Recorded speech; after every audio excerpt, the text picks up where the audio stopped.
Welcome to Influential Entrepreneurs, bringing you interviews with elite business leaders and experts, sharing tips and strategies for elevating your business to the next level. Here's your host, Mike Saunders. Hello and welcome to this episode of Influential Entrepreneurs. This is Mike Saunders, the Authority Positioning Coach. Today we have with us Chris Jones, who's an entrepreneur, coach, speaker, and best-selling author. Chris, welcome to the program. Hey, thanks for having me, Mike. Hey, I see in your bio it starts off saying you are a high-energy entrepreneur. Well, I guess so with all of those things, coach, speaker, best-selling entrepreneur. It's like, yes, you need to be high energy to accomplish all these things. And I want to dive into what you do and how you do it and who you serve and all about your book release as well. So get us started with your story. Tell us a little bit about your background and your entrepreneurial journey to this point in your career. Sure. Yeah, so entrepreneur since I've never had a real job, I joke. I started my first business at 21 while still in university. I invented a football glove for receivers, so had all sorts of fun watching Super Bowl this weekend. And I invented a high grip glove that was help you catch the ball better. Joke, I couldn't catch very well, so I created a better mousetrap. And that kind of launched that business. And one thing led to the next, and I eventually morphed that company into a distribution business. So I sourced cool high-end brands from all over the world and became the Canadian head office for those brands.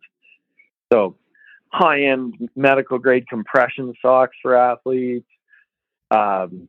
really amazing running shoes for, called Ultra. We did a sport earphone. We did a portable net company called Bownet, like soccer, baseball, lacrosse, football nets, pull them up your car, drive away, all sorts of different fun brands. And, I've been doing that for a long time. We launched about 20 brands with that company. Wow. Into the market in Canada. And in a way, kind of perpetual startup mode as we're constantly developing, testing and playing and building brands. Had some good successes on the way. We grew up like 4 brands, the number one market share in their category in Canada. And so I had lots of fun stories there. And screwed lots of stuff up too. It's like to say I got a lot of valuable battle scars from my time there. And at one point I kind of recognized I was the linchpin in the business. And I'm like, oh my gosh, I've created a job, not a business. Yeah. And I've got a degree in entrepreneurship, and I'm like, I got to fix this, right? It got me here. That's fine, but that can't be the story going forward. And so I had this dream to create a business that ran on its own without me. And I collected a dividend and started other companies. And so I'm like, I need a system. So it's not about me.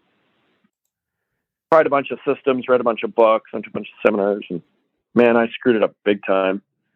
Did not work.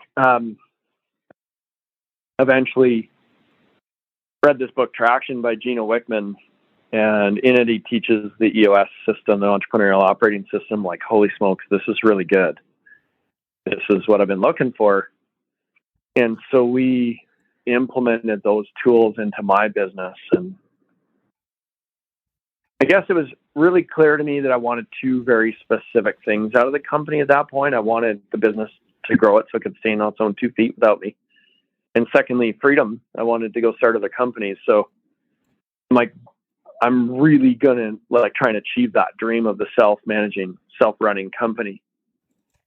And so we went on that journey to implement those tools in our business, and kind of worked. We grew 7 times in revenue in like 2.5 years. Oh yeah, kind of. And I went from, it worked well.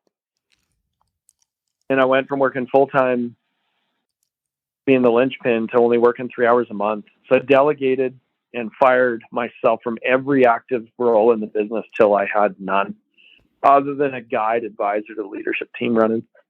So down to 3 hours a month. It was bliss.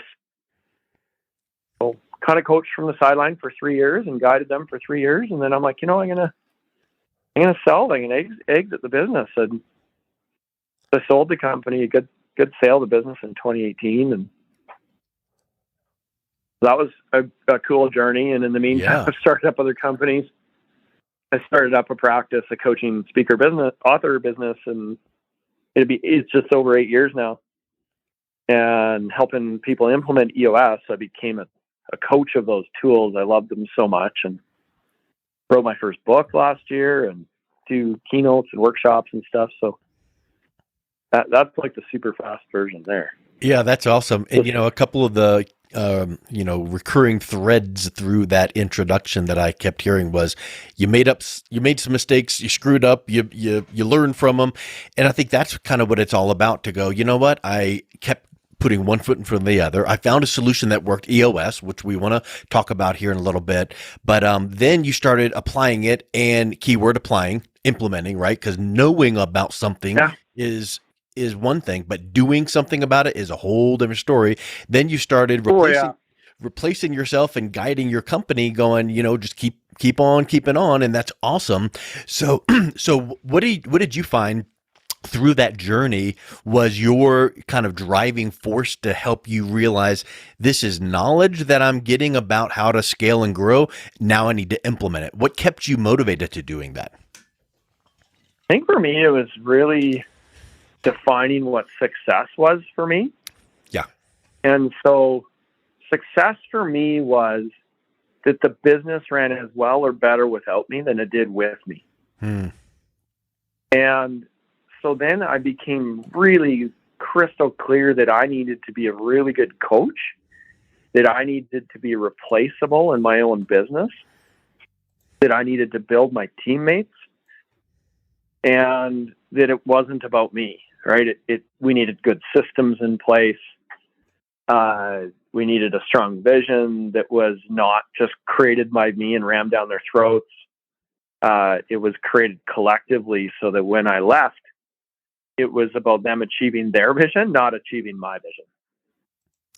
That kind of is a hit to the pride, isn't it? A lot of people would hear that and go, yeah, but it's my baby. I built it, and it's me, and it's all about me, and I need to be the one that's, getting the accolades.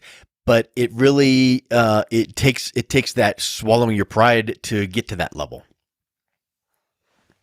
Well, it really started with the definition of success and realizing that I tried being the hero, and that was not a journey I enjoyed.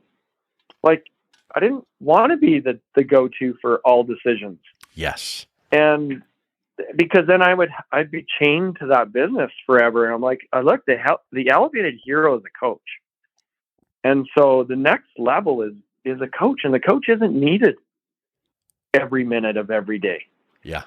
And so that clarity of what I wanted going forward led me to the success was, well, if I'm an amazing coach, then I'm not needed. So in some ways it's an ego down, but I don't know if it really was, because I succeeded in what I set out to do. So to me, I think there's always a little bit of ego in achieving what we've set out to do. Yep. And so for me, I did that. So I'm just like, I just wasn't the person that got every phone call every day. Yep. Right. And which is what I wanted. So, you think about what's the highest and best use of your time. The highest and best use of your time is not answering that phone call, doing the bookkeeping, doing the minutia, but you liked the 30,000 foot view vision of it. So you just kept stepping back and stepping back. So that's a huge revelation. And I think that too many times you also mentioned a key point that I feel is key. At some point you've realized you just had another job. You're reporting to yourself. Don't you want to be an entrepreneur to have that freedom and have a business, not just another job? So once you start having those realizations through EOS, I see in the book, it's like, learn from mistakes. Well, I'm sure that you were implementing some things and making mistakes at the same time. So is that kind of what the focus of the book is here's where I've been, here's the mistakes, here's some of the things that I did right, and here's where you can learn from them? A little bit. Yes, part of it. Yeah, the big mistake, the big catastrophe in Relentless AF is about the moment of crisis that was life-changing for me in the business and ultimately my larger life, and it all ties into this journey of delegation I'll tie it back in a minute. But I lost 70% of my business overnight. One conversation, poof, it was gone. Wow. It was a rough spot. People were relying on me for their livelihood, including my family and 2 kids, wife and 2 kids, and other families and people in my business. I'm like, holy smokes, we are in a whole world of trouble. And so the journey to recover that, luckily I had some unbelievably good mentors along the way leading up to that moment. And I could see it coming. Like, I'd talk to my mentors. I'm like, well, it's not a matter of if, it's a matter of when this relationship will come to an end. And they said, well, what's your game plan? And so I gave them I'm going to do this, that, and the other thing. And they're like, I call BS. I want to, the next time we meet, I want to see a written game plan, including a budget, a people plan, an action plan, and we'll review it next meeting. I'm like, okay. So I went and did my homework and built out this plan B. He looked it over, reviewed it, drilled me on a couple things. I went back, tightened it up a little bit, and filed it away. Well, probably 18 months later, that conversation happens. Boom, it's over. And I joke I was in need of a plexectomy. You ever heard of that? No. A plexectomy is when you get a piece of plexiglass installed in your stomach. So when your head's up your ass, you can see where you're going. Oh. And so I was in a world of pain. I was not seeing straight, right? At that point, did you remember that plan that your mentor had encouraged you to make? I was flying back from the meeting and I'm like, wait a second, where's that plan? Yeah. And there were 100 decisions made in that plan. Yeah. And 98 of them were good. Yeah. And so they were made with a clear head, no emotions involved, and just, this is what we're going to do. 2 of them were not right given the circumstances. So I had to make 2 decisions instead of 100. So holy smokes, was that of value. And then had some good coaching, and then the way I approached that crisis was life-changing, quite frankly, for me. And in 2.5 years, we set a revenue record by 50%. We were bigger than we'd ever been.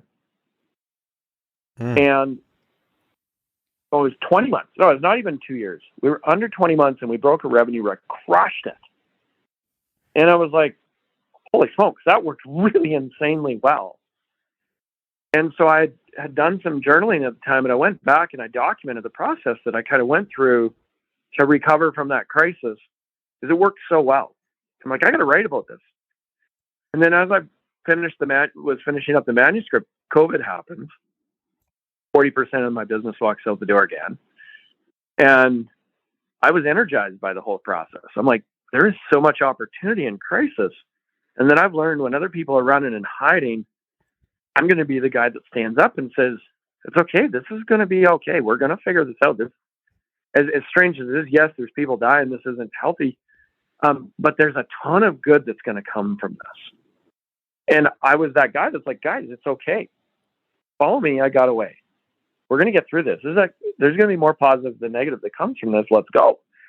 And so I put this crisis recovery mode into action again, and lo and behold, it worked. And we set a revenue record in 20 and grew again in 21 and another record in 22. And we're on pace to break again in 23. And so I put it to the test again, and it worked again. So I put another chapter in the book of like, by the way, it happened again, and I put it again. BTW, this still works. So, yeah, it still works. Yeah. And that's so amazing. So I share the entrepreneurial story in the book and the crazy things that happen, what made me as an entrepreneur. Everyone has a different path to being an entrepreneur, and I shared a little of that. I share the crisis recovery story, and I share a bunch of leadership lessons learned, different tools and stuff that I learned that were really helpful to me on the way, and how I was able to delegate stuff. And that's not an easy journey to learn to let go so you don't hurt my baby, right? Because there's a fear around that. Mm-hmm. And then I ask questions at the end of every chapter of like, okay, so here's the recap of the chapter. We call Let's Check the Replay. And then I ask, what are the growth exercises? And I'm like, okay, Mike, this chapter was about delegation, how to let go. How's that showing up for you right now in your life? Where are you struggling to let go? Why is that? And ask like these deep reflective questions that kind of take everybody and guide them on their own journey of self-growth. Mm. Have you ever heard of or read the book, The Road Less Stupid? I bought it just recently, but I've not read it yet. I'm going through it now, and one of the key points that he makes is take thinking time. Don't get so busy that you just are going mile a minute. Literally, and he says, I've got a chair in a separate part of my house or office, and I go in that and I do nothing except think. I've got a pad and paper. That's it. And so that reminded me of what you were saying at the end of your chapters. If you can take those thought, stimulators there and sit down and think and go, I'm not on my computer. I'm not on my phone. I'm taking whatever time, 20 minutes, 40 minutes, whatever the time frame. And those things from your, past, your past successes, your past failures, your formula for success, and go, ooh, how is this for me? And I think those are just such huge opportunities that people miss. With your, I guess you would check the box and say, yes, I'm a serial entrepreneur, because it sounds like you are just always got something going. So what's new and exciting and on the horizon for you currently / next? Not that you are, going, oh, well, I'm going to leave this dangling and you leave everything tied up in a nice bow and hand the baton off. But what are you looking at here in the future? I got two very exciting things happening right now. The first one is the keynotes and talks that are coming out of the book, right? And one of the lanes that I've chosen to talk about is how to let go and still sleep at night. I delegated every single role of what I did. And then as an EOS implementer, I've coached more than 55 teams, 450 full day sessions. I've watched leaders struggle to let go. Yeah. And so I'm doing keynotes and workshops on that content. Yeah, that how to let go, still sleep at night. I'm super excited about that. And the second thing I'm really excited about is, so in the EOS language, there's an integrator. So visionaries, big ideas, guys like me, 20 ideas a week, 19 of them are crap. And the integrators help us filter those ideas and execute better. Visionaries get bored in the weeds, and integrators are amazing masters of execution. So Frankie is this guy that I worked with for 12 years in the sporting goods business, and he was pivotal in my growth. In our ability to execute the EOS system would have died on the vine if it had been up to me, because I would have changed my mind 3 weeks later. It's like, I got this new thing, let's do that instead. Forget about that. Shiny object And he was syndrome. like, no, right? Every entrepreneur, it's one of our gifts and one of our curses is that excitement about new ideas. And he's like, no, we're going to keep doing this. And he helped me get it across the finish line, so it became part of the well-oiled machine that allowed it to be sold ultimately and run without me. And so we had such a great time working together. We stayed in touch, and he's recently come over and is working with me again. We're getting the band back together, and he's joined up with forces with me again, and we are he's become an EOS implementer. Neat. And so just to work with someone that I care that much about, to help him on this journey that's changed my life, to help him coach others. And he's a brilliant coach and teacher. And I just, before our call, was with him again, and it is just fills me with joy to help him on this journey and see the impact that he can make and share. He's like, Chris, I'm not an entrepreneur. How can I teach that? I'm like, are you kidding? You're more successful at managing people than I ever was. Yeah, you've got elements that I don't have. Absolutely. And so there's going to be things that you're going to be a better coach in those things, because he had to coach me how to manage my people, because I was, quite frankly, horrible at it. He is so gifted at that stuff. So, and he helped me implement EOS from day one. So but yet he couldn't do anything of what you are gifted at. So what a good synergy that is. Amazing, right? And it's why we were such a good visionary integrator pair, and why we've talked almost every month, and we haven't worked together since 2015 on a daily basis. But we've talked almost every month ever since, and we're just close, right? And eventually it's like, dude, you got to come over and do this. You'll be amazing at this. Neat. And so, that's an exciting thing for me right now.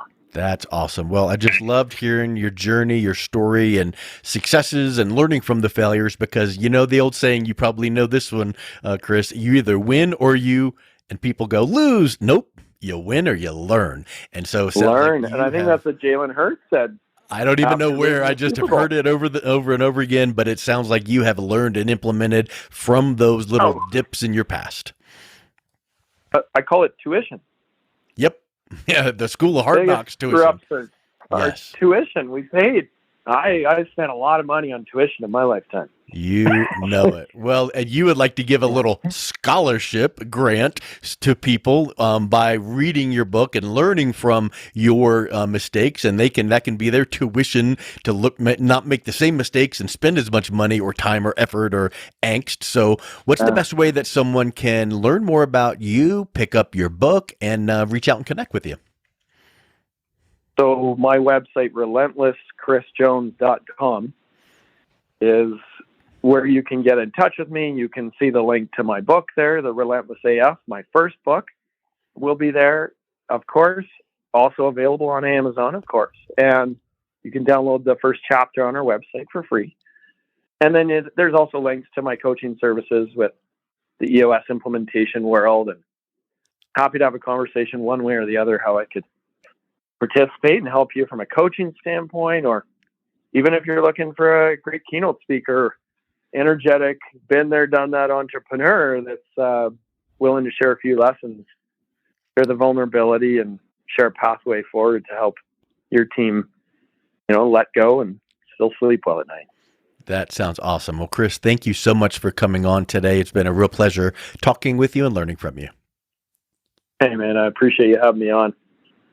You've been listening to Influential Entrepreneurs with Mike Saunders. To learn more about the resources mentioned on today's show or listen to past episodes, visit www.influentialentrepreneurssradio.com.